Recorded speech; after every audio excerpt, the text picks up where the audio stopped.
Know how to use a handgun, Bill? I spent a weekend at a combat ranch. You know that game with the guns that shoot red paint? Probably seems kind of stupid to you. Well, time for the real thing, Bill. Remember when action movies were all muscles, catchphrases, and suspiciously large explosives? Then, in 1988, 20th Century Fox dropped Die Hard and accidentally reinvented the whole genre. Starring Bruce Willis, Alan Rickman, and Reginald VelJohnson, Die Hard gave us a new kind of action hero. Smart, sarcastic, constantly bleeding, and a villain so good he practically walked away with the movie. It also taught every Gen Xer one timeless lesson: never take your shoes off at an office party. Today, we're counting down 15 weird facts about Die Hard. From Frank Sinatra's unexpected connection to the stunt that made Alan Rickman rethink trusting anyone who counts to 3, and wait until you hear what the cast went through to make this movie feel very, very real. Alright, let's ride the elevator up to Nakatomi Plaza with number 15. Die Hard was almost a Frank Sinatra movie. Die Hard almost starred a 73-year-old Frank Sinatra. Yes, that Frank Sinatra. Die Hard was based on Nothing Lasts Forever, the sequel to a novel called The Detective. Fox had already turned The Detective into a 1968 movie starring Sinatra, and thanks to a contractual clause buried in the fine print, Fox was legally required to offer him first dibs on any sequel. Who are you? Why do you try to sound so tough? I am tough. Who are you? I'm with the cops. I beg your pardon? I'm a policeman taking a night course in criminology. Kidding.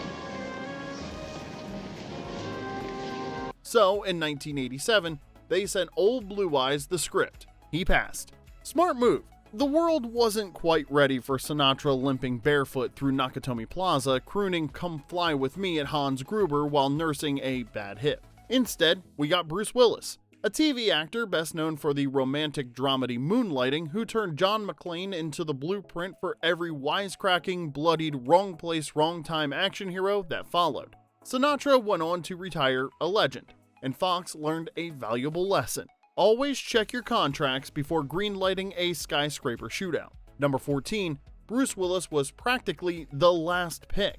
Now, Bruce Willis wasn't just an unlikely choice for John McClane, he was practically a last resort. In 1987, action stars came in one size: massive. Stallone, Schwarzenegger, Chuck Norris, guys who looked like they bench pressed small cars for cardio. So when Fox needed a hero for Die Hard, they went straight to the obvious names. Arnold passed, Stallone passed, Richard Gere, Burt Reynolds, Harrison Ford, Mel Gibson, all of them passed. Even Clint Eastwood turned it down, and he'd already made a career out of playing guys who didn't take crap from anyone.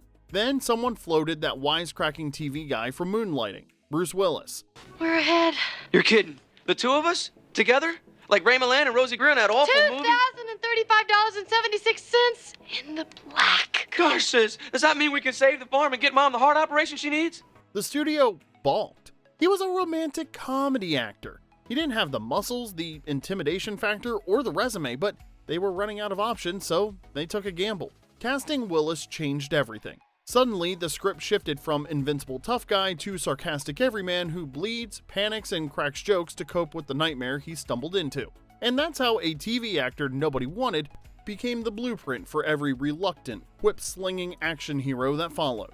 Stallone and Arnold kept the muscles, but Bruce kept the smirk. And it turned out that was enough. Number 13, Alan Rickman's first film role included a real 30-foot drop. Alan Rickman had never been in a movie before Die Hard. He was a classically trained stage actor, all Shakespeare and Royal Academy pedigree, and for his big screen debut, they asked him to fall backwards off a skyscraper. To get an authentic reaction for Hans Gruber's death plunge, the stunt coordinators rigged Rickman to drop 30 feet onto an airbag below. Mr. McClane. Mr. Officer John McClane of the New York Police Department. They told him they'd release him on the count of 3. 1, 2, drop. They let him go on 1.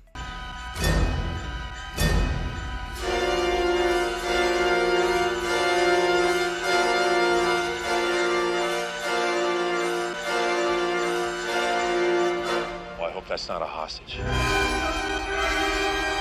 That look of pure terror frozen on his face as he falls, that's not acting, That's a British stage actor realizing he's been lied to in midair. The shot made the movie. The fall also gave Rickman a sprained ankle that required physical therapy, so yeah, Hans Gruber's iconic death came at the cost of Rickman's ligaments and his ability to ever trust a stunt coordinator again. Welcome to Hollywood, Alan. First day on set and they literally threw you off a building. Number 12, Bruce Willis filmed Moonlighting by day and Die Hard by night. John McClane looks exhausted, sweaty, and absolutely done with everyone's nonsense throughout the whole of Die Hard. Turns out, Bruce Willis wasn't acting. Here's the problem. Willis was still under contract for Moonlighting when Die Hard started production. ABC wasn't about to let their golden boy walk away from a hit show, so Fox had to work around the TV schedule. Everybody knows I have no facility for deductive reasoning. Hell, I can't even walk and chew gum at the same time. Dumb David always chomping on his feet and blowing bubbles with his shoes. Me? Plan? No! The solution was that Willis filmed Moonlighting during the day, then headed straight to the Die Hard set to shoot explosions and firefights all night for weeks. The man was running on fumes, caffeine, and spite. He'd wrap a romantic comedy scene with Sybil Shepherd, then drive across town to get thrown through fake glass and covered in fake blood. Sleep was a suggestion he ignored. And somehow that brutal schedule made John McClane better. That I can't believe this is happening exhaustion, the sarcastic edge that sounds like a guy who's had enough, the look of someone who really, truly did not sign up for this. That was just Bruce Willis on his third consecutive 18-hour workday, wondering what he'd done to deserve all this. Turns out the best way to play a man at the end of his rope is to actually be at the end of your rope. Number 11, Reginald VelJohnson beat out Wesley Snipes for Sergeant Powell. Before Carl Winslow was trying to make lieutenant in Chicago, Reginald VelJohnson was already wearing a badge on the big screen. Sergeant Al Powell is one of the emotional anchors of Die Hard, the calm, compassionate voice keeping McClane sane throughout the worst night of his life. But VelJohnson almost didn't get the role. When he auditioned, VelJohnson ran late and figured he'd blown his chance. But once he walked in the room, the producers saw something the other actors didn't have: warmth, humanity. A softness that made Powell feel like a real cop, not another macho action stereotype. He ended up beating out a young Wesley Snipes for the part. Now, don't feel too bad. Wesley Snipes would go on to become an action legend in his own right, but Die Hard needed someone who felt like the guy you'd actually want on the other end of a walkie-talkie when your life was falling apart. VelJohnson had that instantly. It's hard to imagine the movie without him. Without Powell, McClane would have been talking to himself for 2 hours. With him, Die Hard had a heart, and one of the great meet in the wreckage final scenes of the 1980s. And because of what he did with the role, the sincerity, the warmth, the cop who actually cares energy, TV executives took one look and decided he was the perfect man to be professionally annoyed by Steve Q. Urkel every Friday night. Number 10, the tank top, the fake feet, and the tricks that made McClane look destroyed.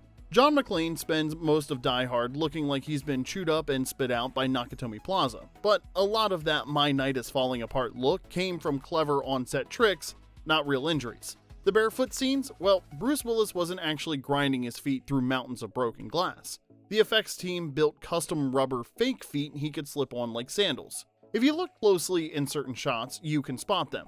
They're a little thicker than real feet and sometimes bend in ways the human foot simply doesn't. But they kept Willis safe while selling the illusion that McClane was one misstep away from a tetanus commercial. And then there's the tank top, the most famous undershirt in action movie history. It didn't start out brown, filthy, and soaked in blood. It became that over the course of filming. The wardrobe team kept multiple copies, each dirtier and more beat up than the last, so McClane's misery could escalate scene by scene. By the end, it looked like it had survived its own hostage situation. All of those little details, the grime, the sweat, the carefully applied blood, the not at all real bare feet, helped turn Bruce Willis into the ultimate ordinary guy having the worst night of his life action hero. McClane's exhaustion wasn't accidental, it was engineered. Number 9, blanks made Bruce Willis partially deaf. Movie gunfire is loud, but firing blanks in an enclosed space, that's a whole different level of acoustic nightmare. Nail that sucker! Die Hard shootouts weren't dubbed in later or softened for safety. They used real blank rounds, and when those went off inside elevator shafts, stairwells, and concrete corridors, the sound bounced around like a sonic pinball machine.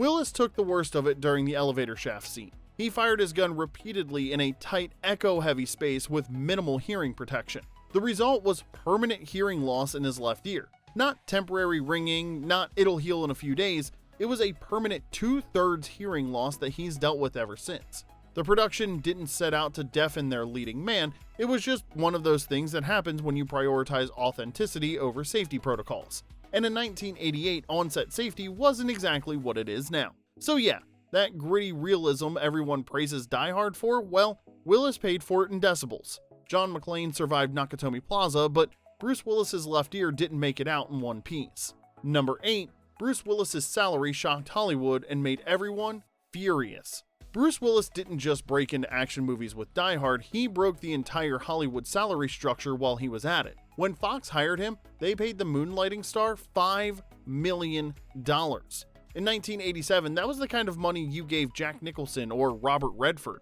not the wisecracking TV guy who hadn't carried a major film yet. The reaction inside of Hollywood was absolute meltdown. The LA Times called it salary shockwaves. Variety reported that studio execs were livid because Willis's deal instantly raised the bar for every actor in town. Agents loved it, producers hated it, and Fox, well, they were so desperate after the entire A-list turned down Die Hard that they basically wrote Willis a blank check.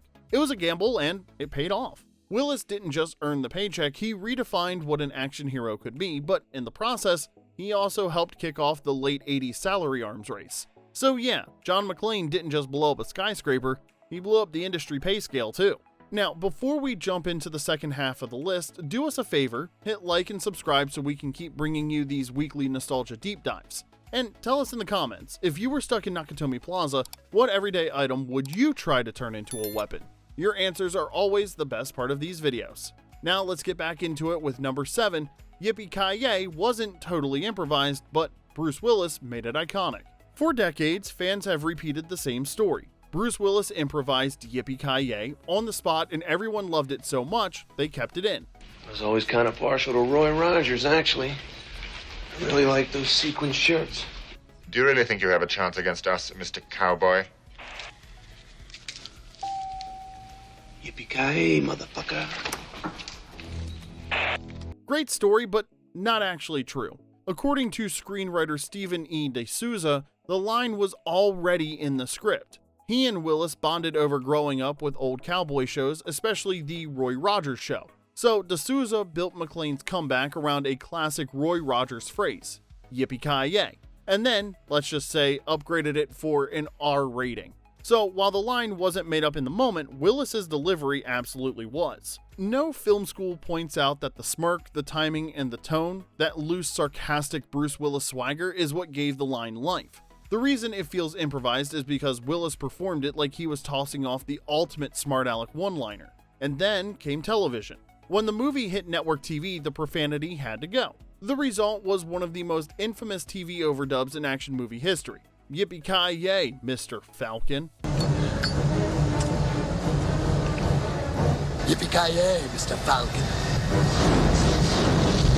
According to /Film, Wikipedia, and Looper, Mr. Falcon showed up in certain edited broadcasts, most likely inspired by a Die Hard 2 call sign, Falcon, used everywhere in the franchise. There's still no definitive record of which network introduced it or why that exact phrase was chosen, which kind of makes it even funnier. The line went from a cowboy homage to an action hero catchphrase to a TV censor meme. Bruce Willis may not have invented it on the spot, but he's the reason it became legend. Number 6, Carl the Villain was inspired by a ballet star. Alexander Godunov didn't exactly look like a typical action movie henchman. That's because he wasn't an action star at all. He was a world-class ballet dancer. Before Die Hard, Godunov was a principal dancer with the Bolshoi Ballet in Moscow. He defected to the US in 1979, making headlines when his wife, who was also a dancer, was detained by Soviet authorities in a Cold War standoff at JFK Airport. By the time he landed the role of Carl,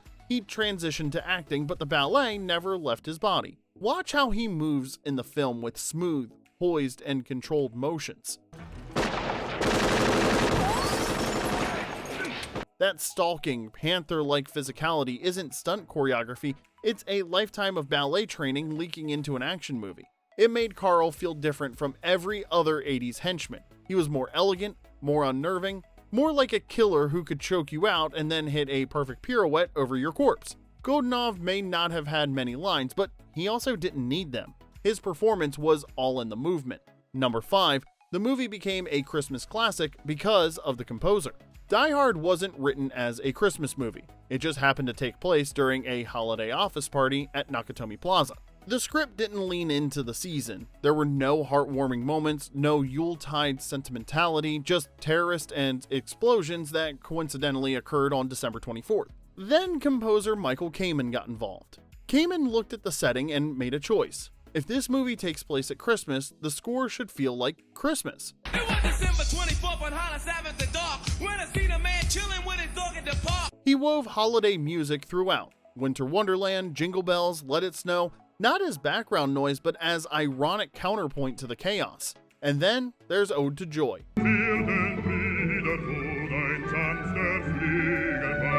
Beethoven's Ninth isn't technically a Christmas song, but Kamen used it so cleverly that it became the movie's emotional anchor. It plays when Hans opens the vault, turning a heist into something almost sacred.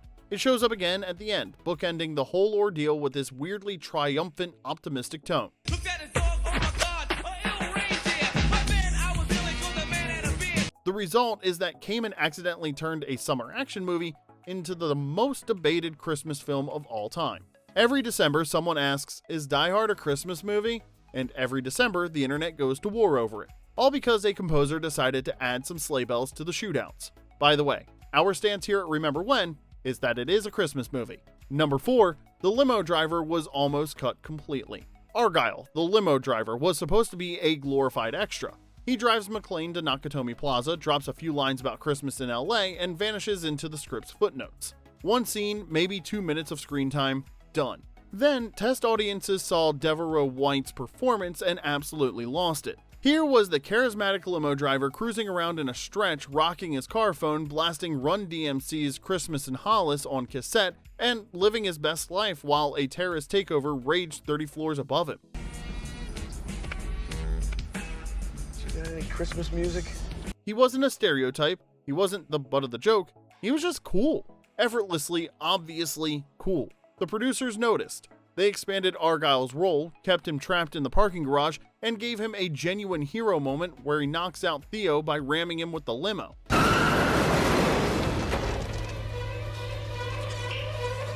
Suddenly, the throwaway driver became the movie's emotional safety net. While everyone was bleeding, panicking, or taking hostages, Argyle was vibing in a concrete basement, completely unaware his fare was having the worst night of his life. He represented normalcy in the chaos and proof that somewhere, life was still good.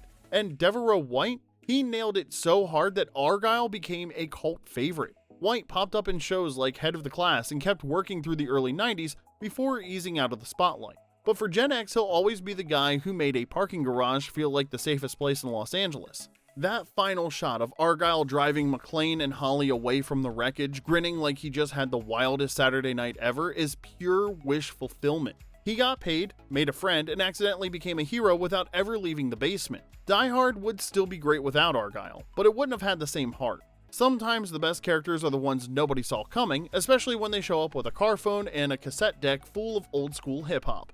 Number 3, the body count is shockingly low. Die Hard feels like an all-out war zone with explosions, gunfights, and bodies falling off buildings. The whole building becomes a death trap pretty much, so you'd think the body count would be astronomical, right? Nope.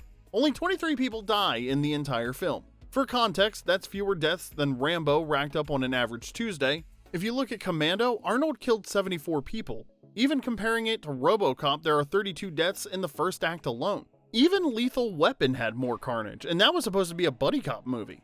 Die Hard didn't need mass casualties to keep you on the edge of your seat. The tension came from confinement. One cop, one building, and a shrinking list of options. Every death mattered because the stakes were personal, not statistical. McClane wasn't mowing down waves of faceless goons, he was surviving by his wits, improvising with whatever he could find and talking trash over a walkie-talkie to stay sane. Turns out, less really was more. Die Hard proved you didn't need a small army's worth of extras to make a great action movie, you just needed Bruce Willis, a tank top, and a whole lot of broken glass. Quality over quantity. even when it comes to fictional murder. Number 2, the ambulance continuity error everyone still talks about. Die Hard has one of the most obvious continuity errors in action movie history, and once you see it, you can't unsee it. When Hans Gruber's crew arrives at Nakatomi Plaza, they pull up in a large delivery truck.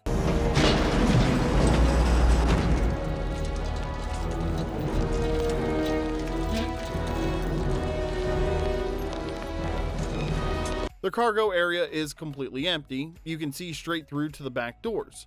Just terrorists, guns, and a whole lot of attitude. Cut to the end of the movie, the same truck opens up and a fully functional ambulance drives out of it. Not a small vehicle, a full-sized ambulance. Wait, what? Here's what happened. The ambulance escape wasn't in the original script. It got added during rewrites while they were already deep into production. By the time they realized they needed the truck to have an ambulance inside it from the start, it was too late to reshoot the arrival scene. So they just didn't. They rolled with it and hoped no one would notice. Spoiler alert, everyone noticed. It's become one of those beloved movie mistakes, the kind fans point out to each other like they're discovering a secret. How did an ambulance fit in there? Where was it hiding? Did Hans Gruber rent a U-Haul from another dimension? The answer is movie magic, also known as we'll fix it in post, except they didn't. Die Hard pulled off the impossible, making audiences care more about Hans Gruber's suit than the laws of physics. Number 1, real explosions and real danger made the movie feel real. Die Hard didn't just look real, it was real.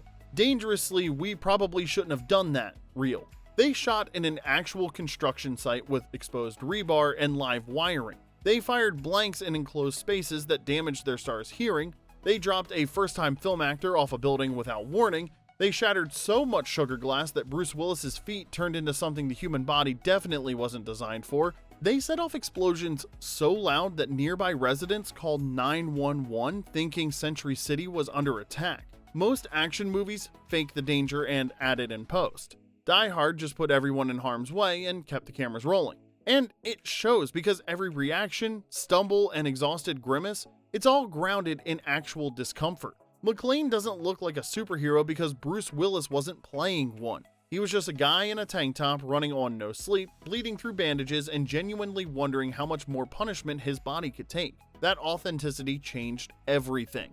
Before Die Hard, action heroes were invincible. After Die Hard, they had to bleed, sweat, and limp their way to victory. It became the blueprint. One location, one hero, real stakes with real consequences. Every ordinary guy in extraordinary circumstances action movie since, from Speed to The Rock to John Wick, owes a debt to Die Hard's commitment to making it hurt. So yeah, Die Hard became the gold standard by accident. They weren't trying to reinvent the genre, they were just trying to survive the shoot. Turns out, that was enough. And there you have it, 15 weird facts about Die Hard. The movie that turned a TV actor, an unfinished building, and a whole lot of broken glass into the greatest action film ever made. Which fact shocked you the most? Let us know in the comments section below. Oh, and if you want more retro movie deep dives, check out our playlist linked in the description. If you had fun, hit like and subscribe. It helps us keep these flashbacks coming every week. And until next time, this is Remember When.